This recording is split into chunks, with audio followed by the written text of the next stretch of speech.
যারা আল্লাহকে ভয় করে তাদের কথা আমি অনুরোধ করব, যদি সময় দেন আলোচনা আনকমন হবে। আল্লাহ কয়, ও ফেরেশতারা, এই বান্দা খানা খায়া ফজরের জামাতটুকু আদায় কইরা যায়া যদি শুইয়া যায়, ওই ঘুমটারে আমি আল্লাহ ঘুম বানাইতাম না। এন্দার দোহা 10টার পর যদি বান্দা ঘুম থেকে উঠে রে, এই সময়টারে আমি নেক বানায়া তার আমলে উঠাইয়া দিব। বাজান খুব গভীর মনোযোগ। এই কথা ফেরেশতাদেরকে আল্লাহ বলে, ফেরেশতা জিবরাইল, যাও তুমি জান্নাতের মধ্যে ঢুকো। হুকুম কার? জোরে কোন কার? এখন আমরা বান্দা হইয়া যারা এই আকামটা করেন, রাগ করেন না, রিজিকের মালিক কে? আপনি দিনের বেলা ব্যবসা না করলে কোন সমস্যা? ব্যবসা খোলা রাখেন, খাওয়ার জিনিস বন্ধ করেন। কথা বল না। আপনি যদি আল্লাহকে মানেন, আপনার দোকানে খাওয়ার না থাকলে কোন ব্যক্তি যাইতে পারবো? আপনি আরো সুযোগ করে দেন পর্দা ফালাইয়া। এটার জন্য আপনি গুনাহগার। যদি কোন চলবেন কেমনে? আপনি তো রসুলের ফসরাবের যোগ্য না। নবী যদি খাওয়ার জন্য পেটে 3 দিন পর্যন্ত পাথর বাঁধতে পারে গো, আপনি কয়দিন না খাইয়াছিলেন? কিন্তু আল্লাহ কয়, যা জিবরাইল ঢুকে যা, জান্নাতে যা, জান্নাতের মধ্যে নারন হায়াত দরিয়াটার মধ্যে যুগ মারো, ডুব দিয়ে তুমি ফাড়ে ওঠো। আমরা পুকুরে ডুব দিলে গাছ থেকে পানি ঝরেনি? খুব খেয়াল, ঝরে কিনা? জিবরাইলের 2টা ডানা, একটা ডানা হলো মনে করেন 300-600 নূরের ফাঁকা আছে। ফাঁকাগুলার প্রত্যেকটা লোম থেকে পানি জোরে জোরে পড়ে, জোরে জোরে পড়ে। ওই পানির ফোঁটায় ফোঁটায় আল্লাহ একটা একটা ফেরেশতা সৃষ্টি করে।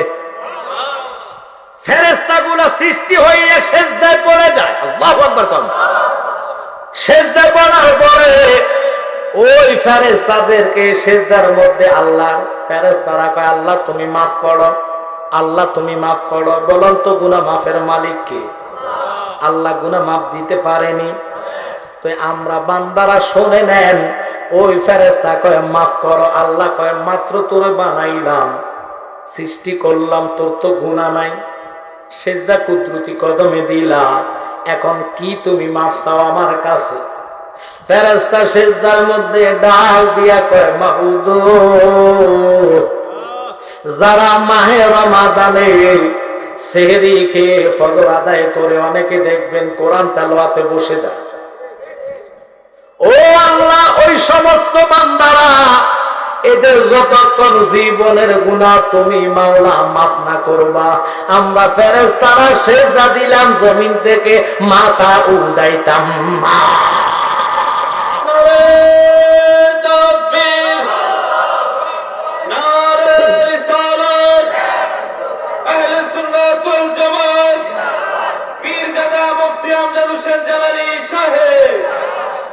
দমে দমে জপরে মন আল্লাহ, ও দম থাকিতে ভুইল না মন আল্লাহ, বলেন দমে দমে জপরে মন আল্লাহ, ও দম থাকিতে ভুইল।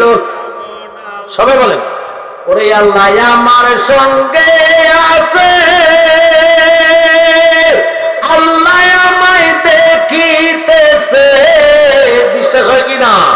বলেন, আল্লাহ আমার সঙ্গে আছে, আল্লাহ আমায় দেখিতেছে, বিশ্বাস রাখিও বান্দায় আল্লাহ, বলেন বিশ্বাস রাখিও। হো দমে দমে জপরে মন আল্লাহ, বলেন দমে দমে জপরে মন, দম থাকিতে ভুইল না মন। ফেরেশতা কয়, আল্লাহ এটা তো কোরআনের মাস, তোমার কোরআন নাজিলের মাস, তুমি যদি বান্দারে মাফ না করো কোরআন তেলাওয়াতের খাতিরে। কিন্তু রাগ করেন না, অনেক ঘরে আছে এক খতমও নাই। ঠিক কিনা? কোরআন দরও চায় না। কোরআনের এত ইজ্জত এত সম্মান কেন রে বাবা? আমরা কোরআনে চুমো দেই, কোন লোক সেরেক কইবনি। একটু খেয়াল, কোরআনটা মাথায় লইলাম, কোন লোক সেরেক কইবনি। কোরআনটা বুকে লইলাম, কোন লোক সেরেক কইবনি। আসেন আমার ইমানদার ভাইয়ারা, আমরা কেন সুন্নিরা নবীর পাগল? ওরে কোরআন তোর কেন এত দাম? আমি তো দামি ছিলাম না, কারণ দামি যদি না হইতাম তাহলে আমারে নাজিল করতো মুসার উপরে। তাওরাত 70 আমার চেয়ে দামি না? মুসার উপরে তাওরাত কেন নাজিল করলো? ঈসার উপরে জবুর কেন নাজিল করলো? খুব খেয়াল করেন, তাওরাত জবুর ইনজিল ওগুলারে যদি এক পাল্লায় দেওয়া হয়, কোরআনে যদি অপর পাল্লায় দেয় গো, কোরআনের সম্মান আল্লাহর কাছে কোটি গুণ বেশি হইয়া যাইব। এখন আমাদের দেশের আলেমরা তাওরাত নাজিল করা হুজুর যিনি মুসা কালিমুল্লাহর পাওয়ারের কথা দলিল দিয়া কয়, ইব্রাহিম নবীর প্রশংসা তারা করে। আমার নবীর প্রশংসা শুনলে মাথা নষ্ট হইয়া যায়, আসেনি? আমি ওই ওয়াজের দিকে ঢুকতেছি, যতক্ষণ আসরে আযান না দিবে ইনশাআল্লাহ শক্তি আসে, কারণ এটা মদিনাওয়ালার পাওয়ার। স্টেজে উঠলে জালালিরা দুর্বল থাকে না রে বাবা। আমরা নবীর ভালোবাসি, এই জন্য ওহাবি দাদারা বুঝে নেন, শূন্য নেন, আপনারা কোরআনের স্লোগান দেন, আর কোরআনের আলো ঘরে ঘরে জ্বালো। কোরআনের আলো জ্বালতে হইলে খোদার কসম ঈমান ছাড়া আলো জ্বলবে না। এখন আমারে বুঝাইয়া দেন, ঈমান তো কোরআন না, ঈমান তো নামাজ না, ঈমান তো রোজা না। হুজুর কোরআন কি? কোরআন তেলাওয়াত ইবাদত, কথা কন না কা? রোজা তো ঈমান না, রোজা রাখা ইবাদত। হজ করা ঈমান না, হজ করার নাম ইবাদত। যাকাত দেওয়ার নাম ইবাদত, ঈমান না, যাকাত দেওয়ার নাম ইবাদত। এবার ইবাদতের মগজ কি? ইবাদতের মগজ হইল আমার নবীকে জান দিয়া ভালোবাসা, ঈমান। এখন ঈমান তো কোরআন হাদিস এজমা কিয়াস না, ঈমান হইল কামলিওয়ালা নবী। দলিল হইল আলা লা ঈমানা লিমাল্লাহ মুহাব্বাতাল্লাহ। যার কলিজায় নবীর মুহাব্বত নাই সে কখনো ঈমানদার হইতে পারে না। যদি ঈমানদার না হয় লাখো মুমিন হ মগর ঈমান নেহি তো কামিল নেহি। এখন ঈমান কারে কয় রে? ঈমান হইল দয়াল নবীজিরে জান দিয়া ভালোবাসা যারা নামাজি মুত্তাকি রোজাদার হইব। আল্লাহ কয় ঈদের নামাজ শেষ করার আগে আমি কুদরতি হাতে তারে পুরস্কারটা দান কইরা দিব।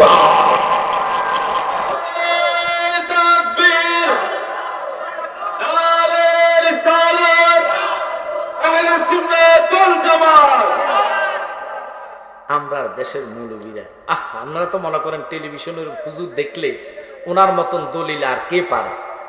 বাজান রাগ করবেন না, আপনারা যদি বসতে পারেন এটা আপনাদের অনেক সওয়াব হবে। আল্লাহর কসম, এটা মাহে রমজান, আল্লাহ কাউকে খালি ফিরাবে না। কারণ আমার আল্লাহর কাছে কি অভাব আসেনি? আর একটু জোরে বলেন তো। রমজানের দিনে কিফটা ভানা না করে সুন্দর করে বসবেন। আমার বাজি যিনি দোয়াগের হিসাবে আসতেছেন জগৎপুরি হুজুর কেবলা, আমি কথা বলছি ওনার সাথে। উনি অনলি না আসার ইচ্ছুক। আমি বলছি বাজান আপনি যদি না আসেন আমি খুব কষ্ট পাবো। আমি আপনার কথা শুনে দাওয়াতটা রাখছি। কারণ নতুবা আপনারা বলেন কোথায় লাকসাম কুমিল্লা, রোজা রেখে এখানে আসার সারটা কি? কথা কন না কেন? আপনাদের ছেলেদেরকে আমি ভালোবাসি, মহাব্বত করি। হবিগঞ্জের ভিতরে যথেষ্ট মাহফিল আমার, কিন্তু ওটা অহংকার না। আমরা সুন্নিয়ত, যদিও কম সংখ্যক লোক হয় আলহামদুলিল্লাহ, মাঠ তো কানায় কানায় ভরে গেছে। আনার মালিক কে? আল্লাহ যারে কবুল করবে না তার তকদিরে জান্নাত নাই। কথা কন না কেন? আমি কেন আল্লামা তাহির হিসাব আসলো তার আল্লাহ কবুল করবে না? তকদির লেখার মালিক কে? তো এই মাহে রমজানটা এমন একটি রমজান, আল্লাহর হাবিব সরকারে দো আলম, 7 আসমানের নবী, 7 জমিনের নবী, মসজিদে নববীতে খুতবা দেওয়ার জায়গা অস্তুনে হান্নানায় বসে বসে আমিন বললেন। সাহাবাই কেরাম হঠাৎ করে ওয়াজ অবস্থা আমি যদি আমিন কইয়া উঠি, আপনারা করুন কি হুজুর ওয়াজের মধ্যে আমিনটা ফাইল। একজন সাহাবী তার একটা, নবী গো আপনি তো সাত আসমানের নবী, আল্লাহ পাকের বন্ধু, আপনি সব জানেন। আপনি যে আমিন শব্দটা বলছেন আমার একটু খটকা লাগছে, যদি বেয়াদবি মাফ করেন, আমি এই বিষয়টা জানতে চাই, আমিনটা কেন বললেন? আমার নবী বলে, আমিন এই জন্য বললাম, আল্লাহ জিব্রাইলকে পাঠাইছে, আমার উম্মতরে আল্লাহ গজব দিছে। কি দিছে? ওগো আল্লাহ, নবী গজব দিল, আল্লাহ নবী আমিন কেন বলল? এটারও হাকিকত আছে কি নাই? আরো জোরে বলেন। অথচ কোরআন কওয়াইন তুবদুহু মা ফি আনফুসিকুম আও তুফুহু ইউহাসিকুম বিহিল্লাহ। আল্লাহ যেন এই কোরআনের আয়াত নাজিল করলো, বন্ধু আপনার উম্মত মনে মনে গুনার ধারণা করব, আমি আল্লাহ কাল কিয়ামতের মাঠে এটার হিসাব নিব। আমার নবী চোখের পানি ফালায়া কয়, আল্লাহ মনে মনে গুনার ধারণার হিসাব যদি নাও, আমি তো একটা উম্মত জান্নাতে নিতে পারবো না। তাহলে তুমি বলো, যদি নামাজ কাজা করে না পড়ে তাহলে কি উপায়?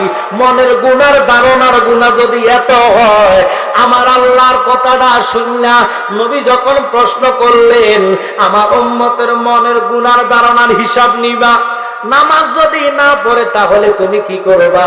আল্লাহ কয়, বন্ধু এটা কইলেন কি, এক ওয়াক্ত নামাজ যদি পড়া তো দূরের কথা, কোন ব্যক্তি যদি কাজাই করে 2,88,00,000 বছর দোজখ আমি দিব।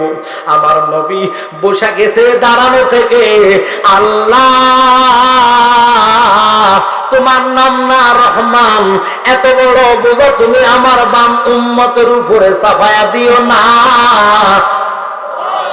আমার উম্মত এত বড় বোঝা নিতে পারবে না। কত উম্মত আছে ইচ্ছা করে নামাজ পড়বে না, কত উম্মত আছে অনিচ্ছায় পড়বে না। আর তুমি বলো কাজাই করলে 2,88,00,000 বছর দোজখ, এটা আমি মানতে পারি না। তুমি আয়াতটারে উদ্ধ করো, তোমার আইনটারে উদ্ধ করো।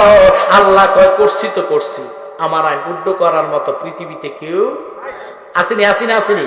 আল্লাহ আইন করে দিছাম কোরআন শরীফ রায়। একটু মনোযোগ, নবীজি কি কেন নবী নবী করে একটু জানার দরকার আছেনি? আর জোরে বলেন। ভালোবাসার জায়গা মদিনা, ভালো লাগার জায়গা মদিনা, বলেন ভালোবাসার জায়গা মদিনা, ভালো লাগার এত সুন্দর জায়গা কোথায় দেখি না, এত সুন্দর জায়গা। কাছের ময়দান আমি নিজে গেলাম, যেখানে অবস্থানের নামে হলো হজ।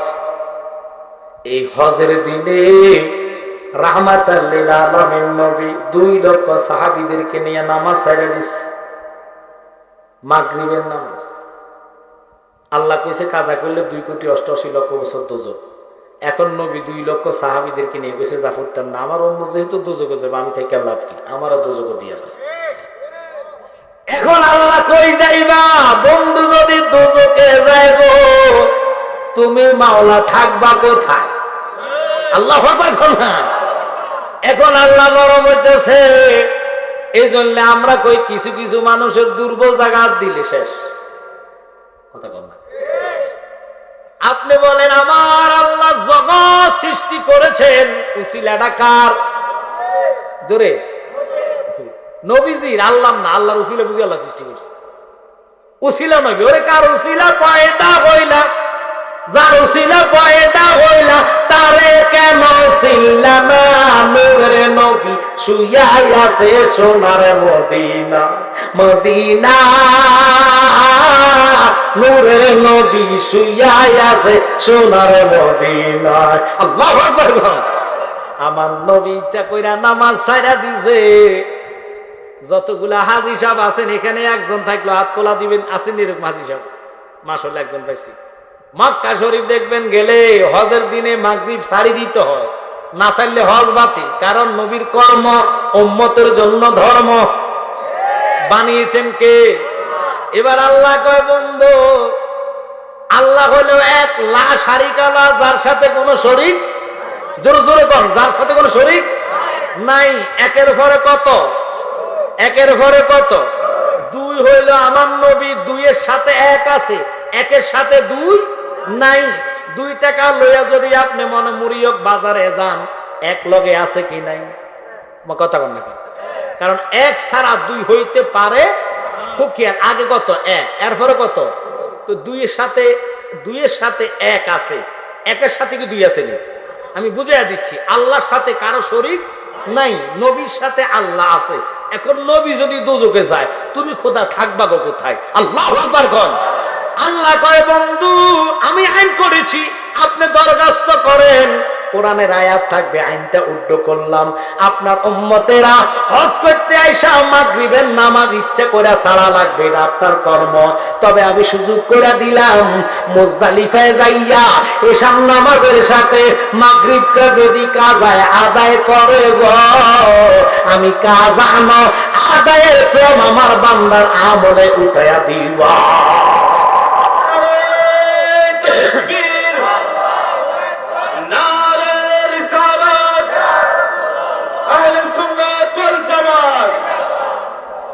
ওই নবী উম্মতের পাগল, আর আমরা উম্মত হইয়া।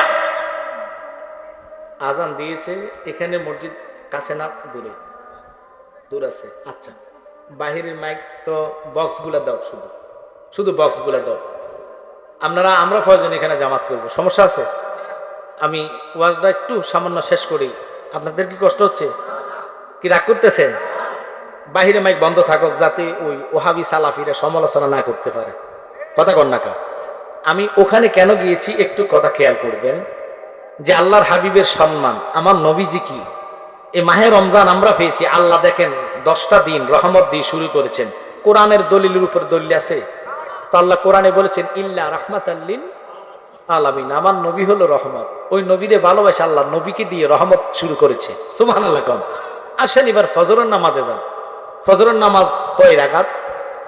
একটু জোরে কোন, কয় রাকাত? ফজরটা মনে আগে, ফরজটা আগে।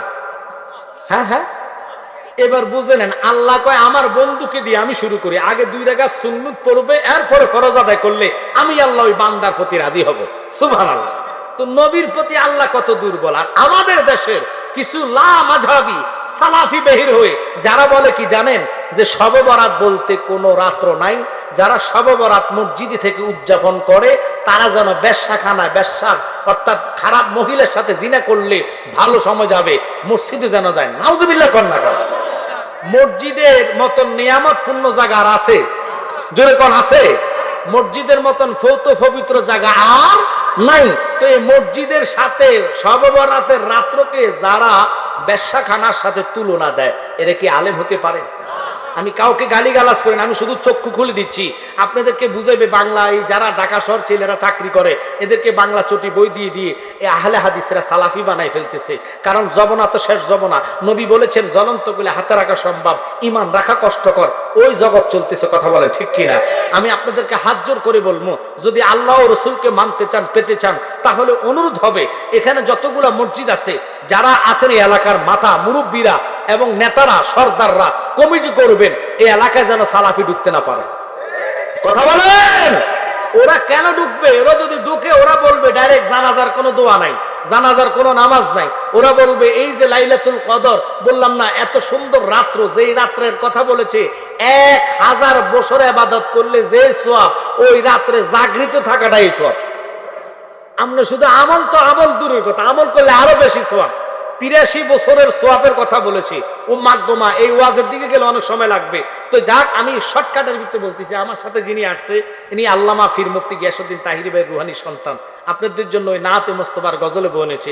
রমজান মাসে একটা একটা করে নাচ শিখলে, ঘুমাইতে গেলে, তাহাজ্জুদের সময় অথবা মসজিদে বসে নবীজির নাত বললে, এই নাতের কারণে কলিজা আপনার নবীর মহাব্বত পয়দা হবে। এই মহাব্বতের কারণে নবীর দিদার আপনার নসিব হবে। সুবহানাল্লাহ। কারণ কোরআন শরীফ স্বপ্ন দেখছেন, পৃথিবীর কোন মুফতি মুহাদ্দিস বলতে পারবেন আপনার জন্য জাহান্নাম হারাম, সোয়াব হবে এই কথা বলবে। মক্কা দেখছেন স্বপ্নে, সোয়াব হবে এই কথা সবাই বলবে। জাহান্নাম হারামের ডিক্লেয়ার কেউ দিতে পারবে না। আরে তোরা সালাফিরা আমার নবীরা আমার মতন কস, অথচ তোর দেখলে একটা গুনাহ মাফ হইতো না, আমার নবীর দেখলে 7টা জাহান্নাম হারাম। কথা বলে ঠিক কিনা? তো ওই নবীর আমরা দেখতে চাই কি চাই না? আল্লাহ দোহাই দিয়ে বলে আজকে থেকে আপনাদেরকে অনুরোধ, এই এলাকা যতগুলা মসজিদ আছে আপনাদের আয়াত্তে, ওই মসজিদে আমরা 20 রাকাত তারাবি আপনারা চেষ্টা করবেন ধরে রাখতে। যারা 8 রাকাত পড়বে, ইমাম সাহেব রাখার দরকার। ওরে যদি রাখেন নিজেরা বিপদে পড়বেন। কারণ ওই ওই লোকটাই জানাজার দোয়ার মধ্যে এসে কেবল জানাজার নামাজটাই দোয়া, মুনাজাত লাগবে না। আচ্ছা, আপনারা কেমনে এত সরল মানুষ হন? এরা যে মূর্খ, এরা তো কথায় প্রমাণ হয়। কথা আছে, সুরে যদি চুরি করে কিছু না কিছু সাক্ষী রেখে যায়। যখন জজ সাহেব তার এই আসামির জেরা করে, দেখবেন কোনো কথা তার পেয়ে এটা লিখে রাখে যে এটার মধ্যে কিন্তু আছে। তো এবার আসেন, সালাফিরা যে বলে জানাজার নামাজটা মানে এটাই দোয়া। আচ্ছা, দোয়া যদি এটাকে হয়, তাহলে আপনি বলেন জানাজার নামাজটা কয় তাকবীরে? একটু জোরে কম। ফরজে কিফায়া। দোয়ার মধ্যে তো তাকবীর হতে পারে। আপনারা বুঝে নেন কত মূর্খ ওরা। ৬০টা তাকবীরে আপনি কি করতে হবে? ৬০ তাকবীর দিয়ে আল্লাহু আকবার, আল্লাহু আকবার। মুনাজাতের মধ্যে কি এটা আছে? এবার এই যে সাল্লাইতুম আলাল মাইয়াতে ফাকলুসু লাহুদ দোয়া, এটা মেশকাত শরীফ ২য় খণ্ডের হাদিসটুকু এত সুন্দরভাবে বুঝিয়ে দিচ্ছি। মাহে রমাদানের দিন আপনারা জানেন না, আমি যদি মিথ্যা বলি, আমার আমলও একটা সওয়াব করলে ৭০টা সওয়াব এই মাসে, একটা গুনাহ করলে ৭০টা গুনাহ আল্লাহ আমলে দিব। কথা কন না কেন? তো আমি কেন ইচ্ছা করে আপনাদের কাছে গুনাহ করতাম? হাত জোর করে বলে যাই, যতগুলা লোক আছেন আজ থেকে বলে যাই, জানাজার পরে দোয়া মানবেন, আল্লাহর কাছে কাঁদবেন। মাফ করার মালিক কে? আল্লাহ মাফ দিতে পারে, এই বিশ্বাস হয় কি হয় না? আল্লাহ যদি মাফ করে দেয়, কোন লোকের কাছে কফিয়ত দেওয়া লাগবে? তাহলে কেন আপনারা জানাজা ছাড়া, যে হুজুর জানাজা মানে না, ওই হুজুর দিয়ে জানাজা দেওয়া যাবে না? কথা বলেন ঠিক কিনা? আমরা জানাজা চাই কি চাই না? জানাজার দোয়া চাই কি চাই না? বিশ্বাগাত তারাবি চাই কি চাই না? নবীর কিয়াম চাই কি চাই না? বাস এগুলো নিয়ে থাকেন। কে কি করলো মক্কা মদিনা। আমি গতকালকে মাহফিল ছিল আমার কচুয়াতে, কুমিল্লা কচুয়া, আপনাদের এই কচুয়া না, চাঁদপুর কচুয়া থানা, নাম শুনছেন কিনা জানি না। ওখানে আমার প্রোগ্রাম ছিল। ওখান থেকে আসার পর এক দোকানে বসলাম। বসার পরে আমার একজন সৌদি আরব থাকে, সে বললো যে হুজুর, আমরা তো ওখানে দেখি বিভিন্ন লোকে হাত বুকি বেঁধে পড়ে। তো আমি কইছি ওখানে 4টা মাজাবের লোক যায়। কয় মাজাব? 4টা মাজাবে হক। কোনোটা মাজাবকে আপনি খারাপ বলতে পারবেন না। আপনার কি রাগ করতেছেন? কথাটা বুঝে নেন আগে। মক্কা আমাদের সমস্ত মুসলমানদের কেন্দ্র, ইমানের কেন্দ্র। এটা হলো বাইতুল্লাহ, কাবাতুশ শরীফাতি আল্লাহু আকবার, যেটার দিকে ফিরে আমরা নামাজ আদায় করি। তো ওখানে বিভিন্ন মাযহাবের লোক যায়, বিভিন্ন মাযহাবের লোক বিভিন্ন ভাবে পড়ে। কিন্তু শর্ত হলো সালাফিরা তো মাযহাবে মানে না। কথা কন না? যে সালাফিরা বাংলাদেশে আছে, রাজ্জাক বিন ইউসুফ, তারপরে আরো আছে কয়েকটা, মুজাফফির বিন মহসিন, এই সমস্ত লোকেদের ভিডিও থেকে আপনারা ইমানকে হেফাজত করতে হলে এই কথাগুলো মানতে হবে। আমি কি বেশি বাড়াইয়া বলে ফেলছি? আপনি কি রাগ করতেছেন? ওয়াজ আপনারা কইলে আমি একবারে মুনাজাত পর্যন্ত করে যাব। তবে শর্ত হলো আজকের ওয়াজ যদি সাকসেস করতে চান, ওয়াদা করবেন এই ঈদের আগে, নামাজে যাওয়ার আগে প্রত্যেকে ফজর নামাজ পড়ে আব্বা আম্মার কবর জিয়ারত চাই কি চাই না? একটু জোরে বলেন। একজন ইমাম সাহেব সুন্নি দিকে নিয়ে কবরস্থানে চলে যাবেন, যাইয়া দোয়া করবেন।